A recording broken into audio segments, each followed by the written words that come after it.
about this. This is our traditional dress, mekhela chador.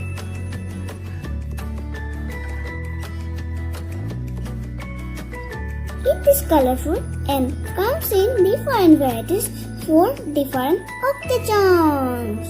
In the hatchery, set of traditional attires belonging to this part of the country.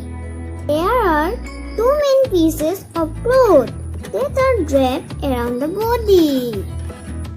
The bottom portion draped from the waist downwards is called the mekhela.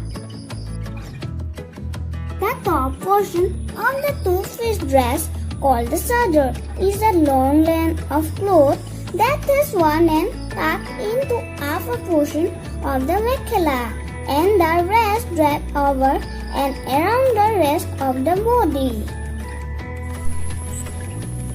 Traditional mekhela chador are made from cotton, muga, path silk and erisin. Some modern low-budget are also made with varying blends of cotton and muga or path silk with synthetic materials. The mekhela chador is available in many stores across Guwahati and other cities of Assam. They are also available through various websites. Thank you for watching my video. If you like my video, please subscribe my channel.